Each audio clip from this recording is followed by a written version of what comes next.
Welcome to Gun Owners of America's State of the Second podcast. I'm Kailey. And I'm John. And today we're talking with Chase from EAA. Chase, how are you today? I'm doing good, man. How are y'all?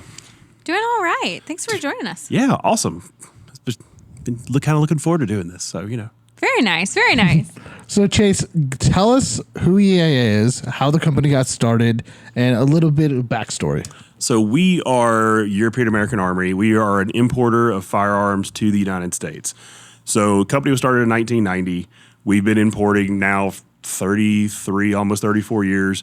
So we bring firearms over from Europe, hence EAA, and we bring them to the American market. So we go out and source extremely good quality firearms at a reasonable price for the American market. And that's basically the business model of EAA since the beginning. And we've had guns from several countries. Like currently we have Turkey, we have Germany. At the moment we've done Italy, we've done Russia, we've done tons of different things. But, right now we've got some really stellar brands that we're working with, some extremely high quality firearms at a very, very reasonable price point. And that's the whole business model we whirl with, is so we want to have a gun that the average consumer can go out and afford, especially in this economy right now, because they're doing a very good job on that for us. Yeah, and I applaud you guys for that one, bringing people into the Second Amendment community who may not be able to afford it and bringing them in at a good price point. And we'll touch on some of your products later, but being an importer, you have to follow the sporting purpose and the 1968 Gun Control Act. So can you explain what the 1968 Gun Control Act means for an importer and what that has to do for you guys? Some people are familiar with the 68 GCA, some people are not. But for an importer, it's a lot different for us because we are hampered by the GCA because there's certain things I cannot import.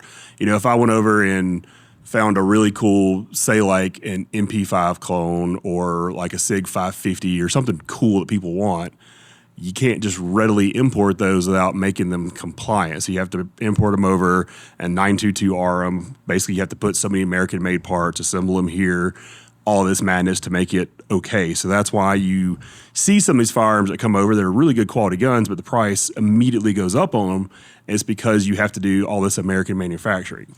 So you're hampered by, you can't do muzzle brakes or threaded barrels. You can't do collapsible or extended stocks or anything like that. So you're hampered by all that. So, some of the cool tactical shotguns you can't do.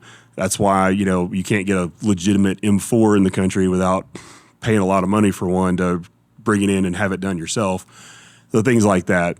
So the problem with the GCA in that aspect is I'm severely hampering some of the stuff I would like to go after. There's a lot of really cool products out there I like to bring over, but I just can't do it because you're caught up in the sporting regulations. And we can kind of go into depth like how they do that, because ATF has like a scoring system on this.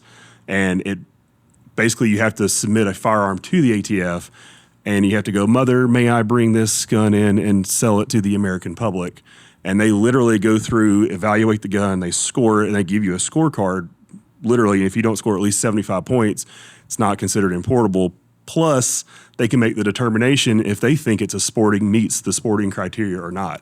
So you have to play within those reasons. That's why you see like companies like us, we do mainly shotguns and handguns, because there's just so much stuff I would like to do that I can't do. Yeah, and for those of you who don't know basically why the 68 Firearms Act, Gun Control Act came into place, it had to do with a lot of cheaply imported 25 autos, 32 autos, Correct. Things like that. Yeah. And they called the Saturday night special clause, basically. And they just get rid, which hampered everyday Americans who could have, it brought in an affordable option for everyday Americans. And you're taking away their rights because they're sad. They put a label on them just like they do with everything else nowadays. That's why you don't see a lot of like super small subcompact imported guns, because they don't follow those regulations. You have to worry about certain calibers and certain size limits apply to that. So if I try to bring something in that's too small, like for example, I have a Gerson subcompact 1911. That's about as small of a handgun, or like the new 14T, the tip up. Those are about the small as you can really get without running into the GCA issues again, because it's not going to make the points. It's not going to make the criteria. And they literally have I'll supply you one. I'll give you a scorecard because I've got copies of it. I'll show you what it looks like. But they literally have a scorecard, and they go down. It's like pistols, revolvers, shotguns, whatever, and they mark off if it's, you've got your overall length is 5 inches on a barrel versus 4 inches versus 3 inches or whatever. You all get scored on that, and everything gets added up at the end of this. It's height, weight, overall length, overall height, sights, grips. Everything goes into it that's considered like adjustable sights or target grips or anything like that. Add points or subtract points depending on what it is, and that's how they score them. And then the ATF, the tech branch, Fat D is who does it, the technology branch, the ATF, they evaluate it, and then they tell you, congratulations, you can import this, or no, we don't like this, you can't have it.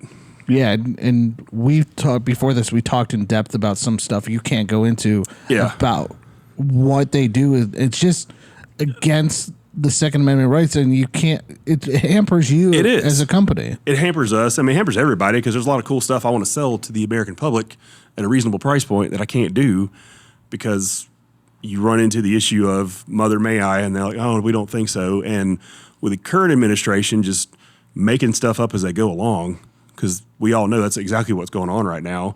We're changing the definitions of rules. We're changing how we interpret things.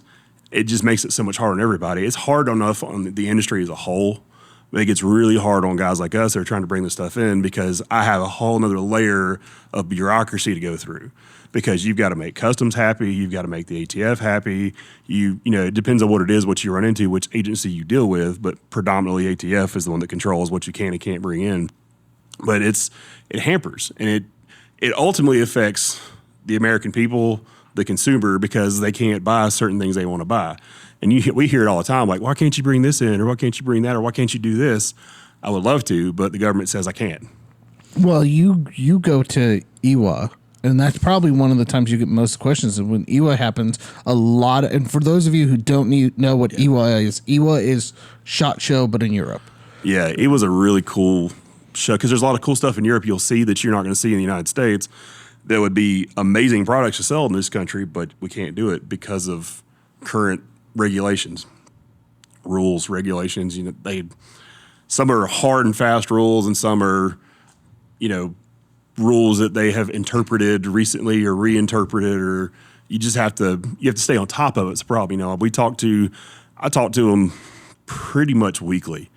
I'm having to, because we do normal processes. So I'll give you an example of how this works. So like the average person doesn't understand how importation works. So what we do is I have a gun that's already approved, something that we are already currently selling.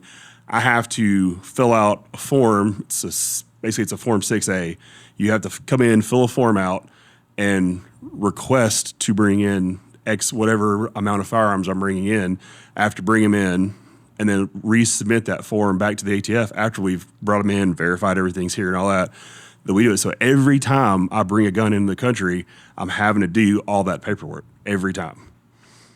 And so, think of somebody, the average consumer, somebody may have bought like a suppressor, bought a short barrel rifle, somebody's done a Form 4, they see the level of paperwork that is. It's very similar to what I do on a weekly basis.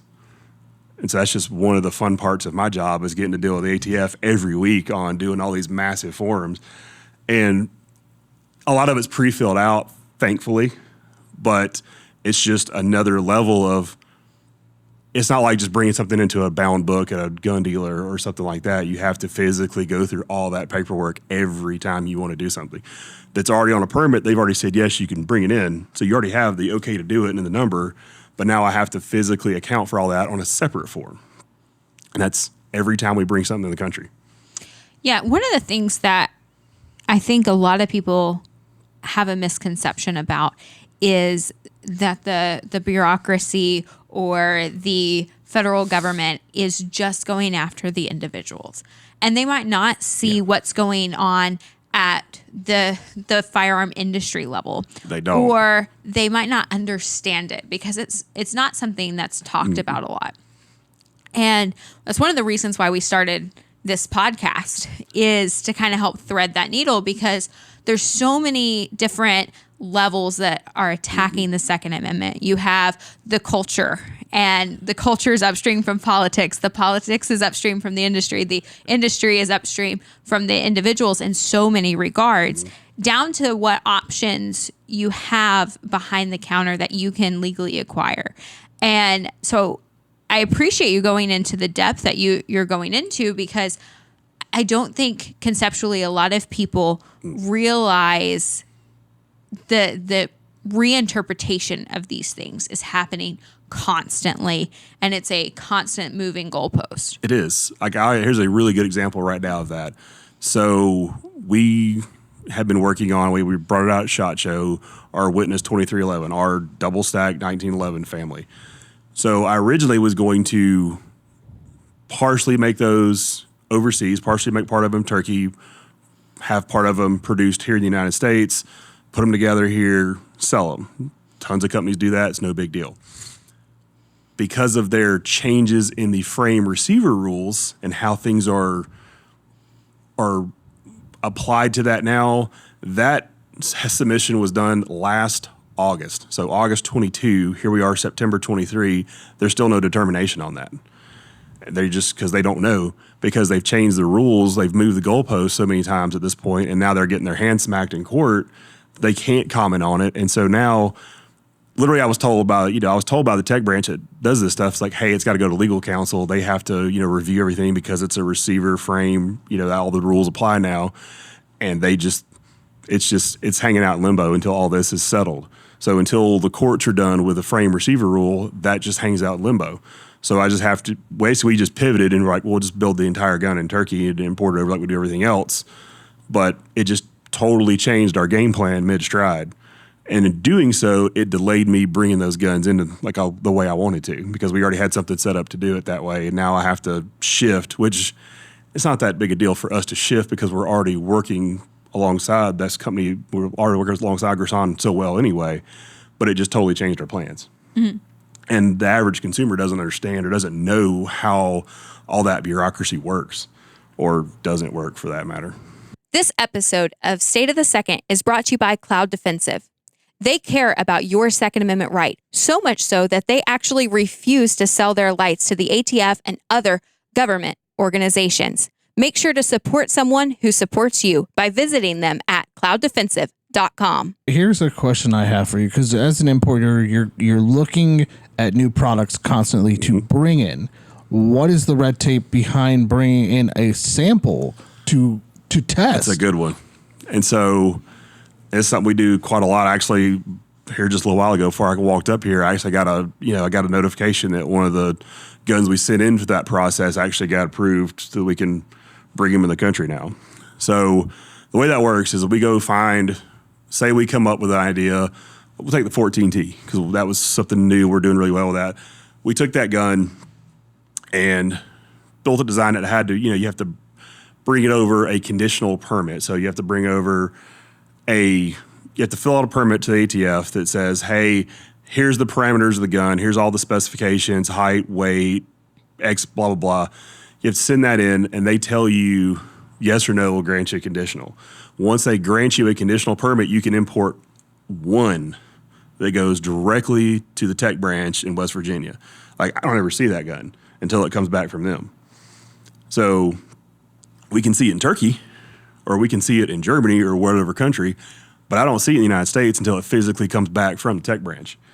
So, I get to see the pretty pictures of it when they're like, hey, is this everything correct on this before we send it to them? But so that gun comes in on a conditional permit. You have one chance at this to get it right. You bring it in, send it to the tech branch, and right now they're quoting 30 to 90 days, but we all know how those timelines work. Sometimes it's fast, sometimes it's not. I've had things done pretty quickly and efficiently up there, and some of those guys are actually really good at what they do. Because what's sad is a lot of those guys actually are gun people, and they really know stuff. They really know and understand firearms, but they're also hampered by the bureaucracy because they've got to play the game too, because that's their job. And if they don't do it correctly, then that's the wall everybody keeps running into, is the bureaucracy just slows down and stops everything. So that gun has to go to them. They have to go through it. They approve it. So now they send a letter back to me, to the company, and it says, hey, XYZ firearm is now importable in the United States. You know, we're granting you this. So I take that letter and I have to go submit a new permit for X amount of quantity to bring those into the country now. So it's not like I get approval. Hey, cool, you're good to go. You can start bringing them in tomorrow. No, that's not how it works. And they, you know, usually those forms are okayed in a few days. Sometimes it's a couple weeks. Sometimes it's a couple months. It just kind of depends on what their backlog looks like or whatever. So then you get that back. They send my sample back. So I finally get to see the gun I was talking about. You know, and then from start to finish, it can be several months before I can actually bring a firearm into the country to sell to the general public. So that's what some people have gotten upset with companies in the past, like showing stuff off at a big event like a SHOT Show or an NRA show or something like that. Well, it's not necessarily the company's fault, because a lot of times the stuff's ready to go. Because, I mean, we face that right now with the 2311. Stuff was good to go. We were ready to go on that thing at SHOT, and then the bureaucracy drug out and is still dragging out on some of that. Because I'm facing this issue right now where if you have a firearm, it's 1911 base. Everybody knows, 1911's been around for everybody knows this firearm. So if you have a 1911 that is tried, true, everybody knows it, it's already importable, and you have a double stack version of this that now you have one that's okayed, you would think I could easily just go, hey, it's the same gun, but it's a 5-inch barrel instead of a 4.5-inch barrel. So it had, you know, it had points, so this has extra points because it's a longer barrel. Cool, right? It's not how that works. You have to get approval for every single variation. So I can't just go, hey, I have this one, I want to bring them all in. No, if I want to do a S, or we call them an SC, a subcompact, an officer model, I have to get an officer model permit. I have to get a commander permit. I have to get a full-size government permit. We do a 6-inch 10 millimeter. I have to get a permit for that one. You have to do that process for every single one, because there's the lack of just, I don't want to say lack of common sense, but that's kind of what it boils down to. The lack of just somebody looking at that going, hey, these are literally the exact same things. This one obviously made the points. This one will definitely make the points. You should just be able to make it go, okay. But that's not how it works. And it does that on everything. So like MCP 35s are a good example of that. When I wanted to do full-size gun, want to do a PI, hey, got to send a permit in for it, get it okayed. You want to do all the cool upgrades to it, got to send a permit. Anytime we do any of that stuff, I have to go through that process every single time. And that's the thing the average consumer never sees and they don't understand. And there's a lot of guys in the industry don't understand that because they don't deal with it. If it's made here, it's manufacturing here is a totally different animal than importing them. You know, yes, you have a lot of red tape like anything else made here, but it's you have a level of protection because it's made in the United States wholly versus something that's made overseas and brought in. So how does that drive up price point? It can drive the prices up because when I'm trying to act on, hey, we have a really good opportunity right now, or, you know, hey, our current exchange rates are at a really good level right now, we can really make this a better deal for everybody. By the time that stuff is approved, the world can totally shift. So you know, everybody knows how volatile the economy is right now, and the worldwide economy is even worse. So you have to basically just play that into it. You know, obviously the U.S. dollar is stronger than a lot of foreign currencies, so we, you know, can use that to our advantage to be able to bring in a really solid product to sell to the American people at a much more reasonable price point. But when you run into some of that bureaucracy, you know, it may not be as reasonable as we were looking at it at first, or for us, you know, that just, you know, trying to plan your margins ahead and trying to forecast for all that, it makes it difficult. So we've talked a lot about the importing side. Let's move on to where the purchase actually takes place, and the gun stores and ATF's blatant attack on gun stores, trying to close as many of them down as humanly possible. Because let's face it, they are wanting to limit the ability for new gun owners to be able to join the Second Amendment community. Oh, yeah. And then they're also wanting to limit where you can buy it. Otherwise, there's no way that their zero tolerance policy takes place. They are. I mean, and I can speak to that somewhat. Like I was on the retail side of this, on that side of the counter before. I was over on the industry side. So I've been through a ton of inspections. I know how it is. And I will say most of the IOIs, the industry operations investigators, for the average consumer out there who don't know who those people are, they're the ATF agents. They're not actually like gun carrying agents, but they're the bureaucratic side of the paperwork side of the ATF. They come in and check your records. Most of those people are easy enough to deal with, but you always got some of the hardline guys that are super, super sticklers for everything, and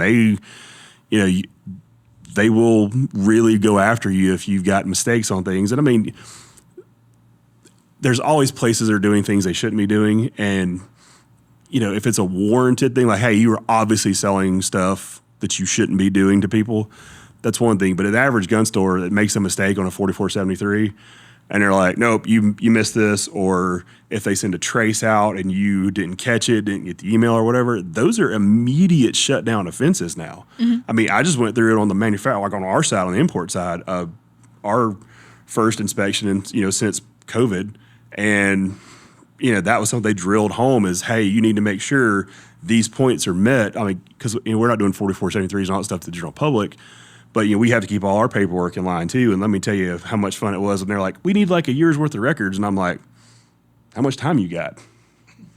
Because there's several thousand. Yeah. And they're like, oh, well, hold on a second, And they had to sit there and literally go through all those forms. And I'm like, you called and came. That's kind of on you. But they, even with us, they drove that point home. If you do this, if you do this, if you do this, is immediate. We can, revoke your license.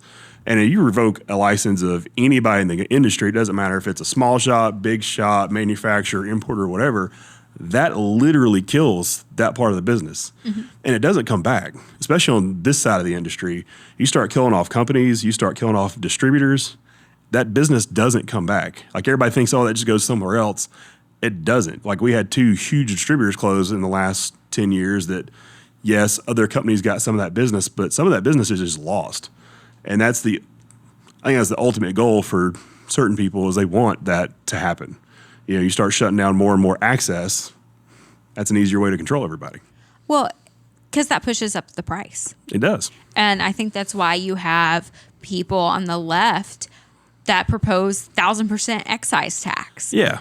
Is because they want to price people out of their rights. That's it. And so having something that's reliable, affordable, mm-hmm. that someone can start out in the Second Amendment community, because let's face it, most people don't just buy one firearm and there's like, this is the only thing I will ever have. Right. You usually start somewhere and then you earn a little bit more money, or you've trained a little bit more and you're yes. like, now I'm going to get something that's... Start building a little collection. You have a little nest and you just let it grow. It's a little family. Yeah. But that is the thing is like, you are pricing people out of the market. These insane excise tax increases people propose, or like they understand they can't just outright take the right away because there's too much up in arms will happen, and there's too much. I mean, they've just tried it. I mean, they're trying it. Yeah, exactly. Right now. And it's not, I'm honestly amazed that somebody hasn't gone further than they have with her, but that's just absolute insanity that a governor's like, I'm just going to suspend your rights because I can. Yeah. Because that's not how that works. Not how any of this works. Thankfully, we got a good ruling. Yes. In that case, and that happened swiftly. Mm-hmm. But no, I mean, the anti-gun left continues to get more and more brazen. They do. It wasn't that long ago that bump stocks happened, and then pistol braces, and more redefining of the terms. And it's playing by different rules and different games constantly. It literally, the whole bump stock thing especially, it opened Pandora's box. When you start changing how you define something that's been defined this way under GCA or whatever ruling for 30, 40, 50 years, and now we're just going to change our definition all of a sudden, mm-hmm. you open Pandora's box to people who don't like what we do, don't like people's rights to own this stuff, you start opening up that avenue for them to start pursuing ways of taking stuff away from everybody. I don't care if you don't like a bump stock or not. Don't let them take it away from you. Yeah. I don't care if you don't like an arm brace or not. Don't let them take it away from you, because every time it claws away, you look at the NFA Act that's been in force since 34. There's no reason that stuff should be on a registry, especially a silencer. That's the dumbest thing ever. Like, hey, I'm trying to have an article that, you know, will help me not destroy my hearing or my kids' hearing or whoever around me shooting's hearing. You know, they're a buy over the counter in Europe. Hello, Europe. Yeah. With strict gun laws. So super fun fact about that, or maybe not super fun fact, maybe I'm just a nerd. But OSHA actually endorses the use of a suppressor. They do. And so it's insane to me that you have governmental agencies endorsing the use of something, and then everyone else is like, but they're bad. Yeah, but we need our tax stamp. Because the average mass who aren't gun owners don't understand any of the stuff we're talking about anyway. They don't care to understand. They don't want to educate themselves. They don't learn. You know, and I had that conversation with, like, I like having dissenting opinions with people, you know, because you get to see how they think and why they think that way or whatever. And sometimes you can get them to come around. Sometimes you can't. You know, there's lost causes on everything. But, you know, like a silencer, people think, oh, it's like movie quiet. And I'm like, have you ever shot one? Like, that's not how this works. That's not how any of this works. And if you think trying to get one in this country is hard, try importing one. Like, there's a reason we don't even look at that stuff, because there's a lot of cool stuff in Europe like that I would love to bring over, but it is so ridiculously drawn out, harsh process. It's just not worth it. You know, that's why you have a lot of these companies that make their European cool stuff in the United States to make that process much easier. It's just the investment's better to do it that way. You brought up Europe, right? And a lot of people, when they hear Europe, and I don't understand what they think, but the first thing that comes to their mind is just the UK is very strict on gun control. Europe's really big. Yeah. You know what I mean? It's bigger than the UK. You look at like some of the Eastern European countries, a lot of them are big into guns. Italy's big into guns. Yeah. There's a lot of countries in Europe. Tons of Germans own guns. Yeah. Tons of Eastern Europeans in general. You know, you might need them with current Russian situation, but but that's the thing, is gun ownership goes a long way. Like a lot of, especially a lot of Nordic countries, that's ingrained in their culture. You know, once you've been invaded several times, you kind of get tired of that stuff and you want something to deal with it. So that's not but it's to them, it's just it's a tool. It's not like, well, how we think of it. You know, they're play toys and they're fun to deal with, but you don't really think anything of it. It's not like, you know, you're like the left's like, oh my God, why would you want to walk around with that death-dealing evil machine? And I'm like, because it doesn't do anything unless I make it do it. But yeah, well, I think that's the goal, right? They've demonized the gun, yes, so well, yeah. And I mean, it really is incredible. Going back to the Hollywood incident, the murder that happened on the set with Alec Baldwin. Yeah. And it was the gun's fault. It's 100% the gun's fault. And a single action revolver just totally did it on its own. It just loaded itself and it went off on its own. It's crazy how that works. But it's insane. Yeah. It's insane that they have that narrative and that ability to shape a narrative so quickly. Exactly. I mean, it was truly remarkable to see how that all played out. Yeah. And it's watching the non-gun people immediately seize on that because they don't understand.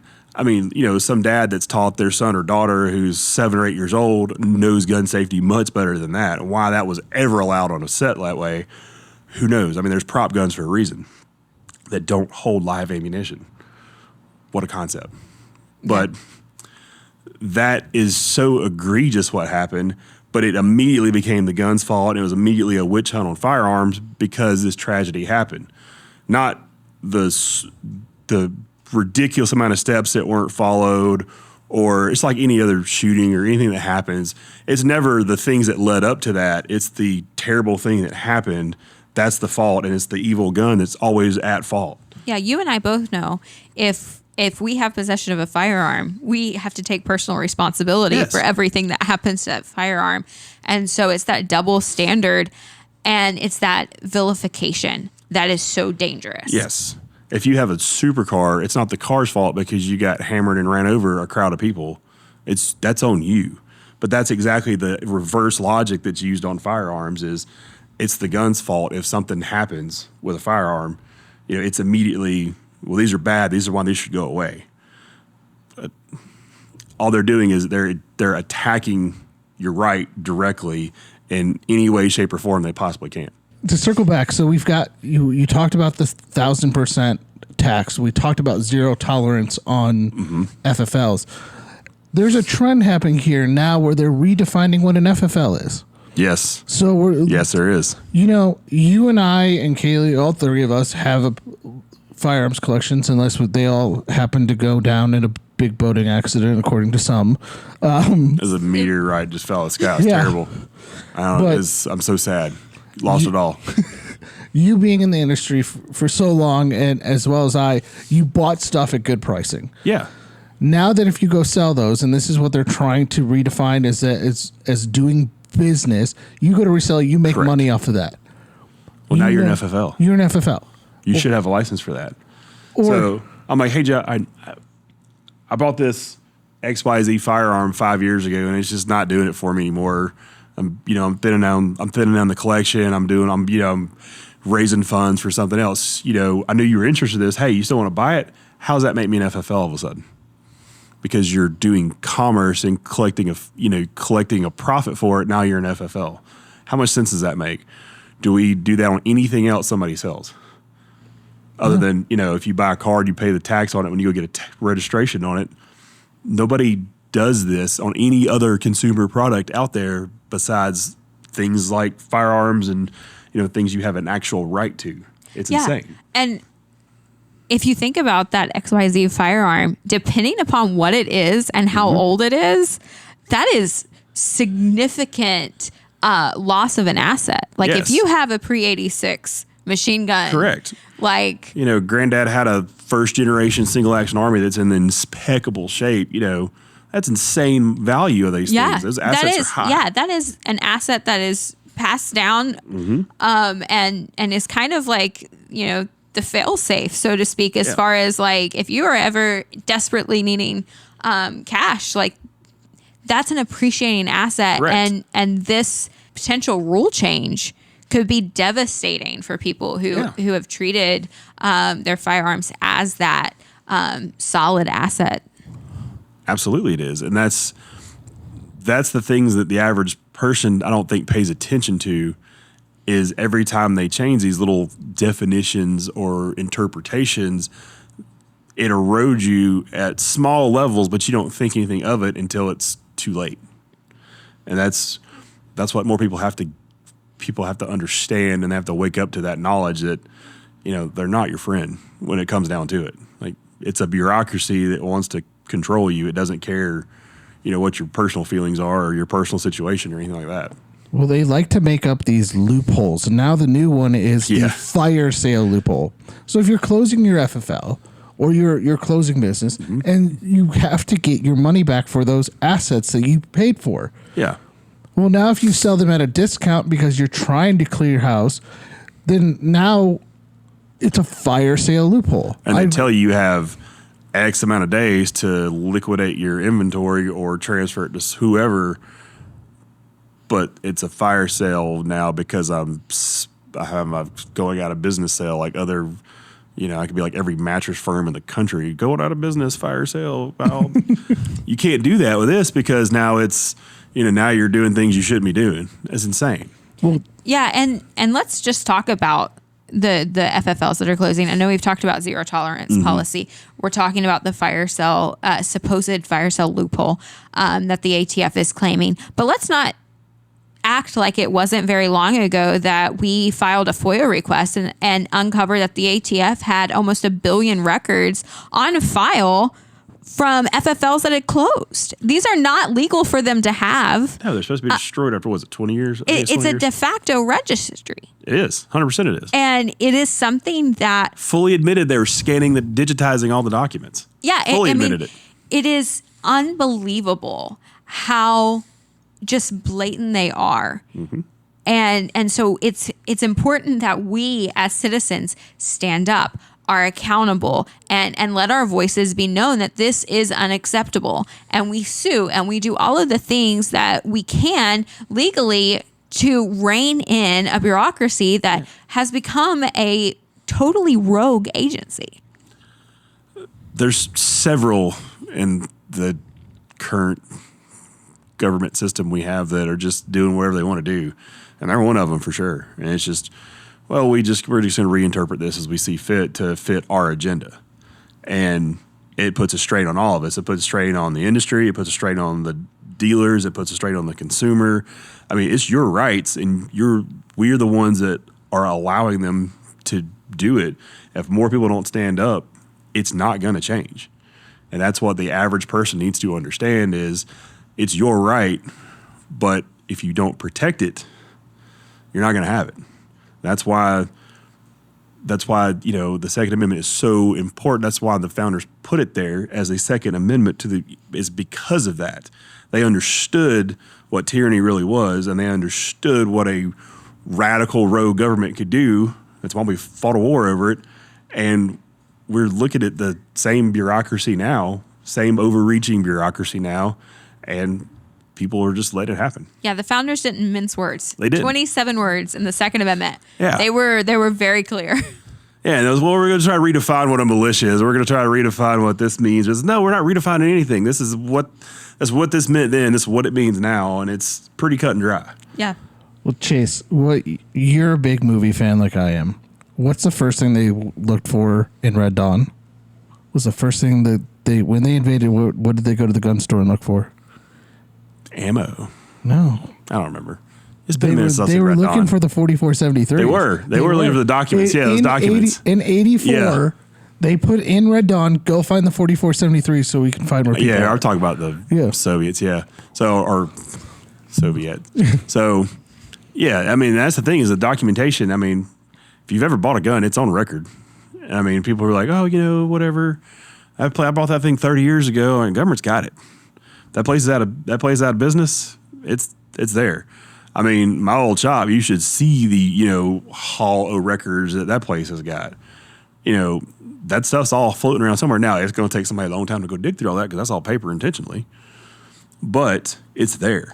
Well, speaking of zero tolerance, we touched on the zero tolerance policy, but what a lot of people don't know that part of that zero tolerance policy and what they're going after is also the multiple sales. And for those of you who don't know what a multiple sale is when you buy 2 handguns within 5 business days, a form gets sent over to the ATF. And if you're in a border state and you buy 2 rifles, a form gets sent over to local law enforcement and ATF. And I personally think that's a huge infringement on our rights.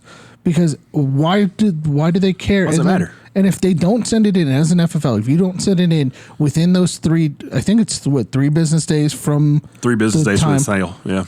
Or if somebody comes in and buys one day and buys it in that same period, they don't have to buy 2 together. Yeah. It's still a multiple sale, but it's all for public safety, John. Well, do it for the children. Everybody here's from your point of view as an importer, we always scream repeal the NFA. Why aren't we also screaming repeal the 1968 Gun Control Absolutely, Act? repeal the GCA, the NFA, the GCA, the ridiculous importation bans that was done in '89. Repeal all that stuff because all it does is affects us, what we can buy, what we can't buy, what we can and can't do. It's insane the amount of stuff that's restricted that should never be restricted. I mean, there's like in common, that's another term is the whole in common use. You got to meet those criteria as far as the imports. Got to be an in common use sporting firearm. But there's tons of, cool sporting rifles or shotguns or whatever that you can't get your hands on because it's not considered in common use. So somebody could develop something that's really cool and neat and new. It may not meet their criteria. Well, you said common sense. And common sense should be let everything in the country because it is our right to own it. Well, The government hasn't used common sense in a long time in any branch of it, but it's got to have faith there somewhere. Let's go ahead and wrap this up, Chase. This has been a great conversation, especially giving some people the insight into importation. What for EAA, what is new, what is coming, what can you announce, sneak peek, and where can people find you guys? So October 2nd, we're releasing the new MCP35, our new Gerson high-power lightweight. So a detective model, a PI, a carry size alloy frame high power. First time it's ever been done. Never been done before. I'm excited for that one. It's pretty cool. And then obviously the 14Ts are doing really well, the tip-up guns. We are just getting ready to release the Lady. So we're doing a ported model, and you'll see more cool stuff in that vein. There's some new stuff on the horizon I can't talk about yet. But just wait till SHOT. Just between SHOT and NRA, just so wait. The conversation we've had for months, can I get my hopes up, or are you going to break one of those? Again? Yeah.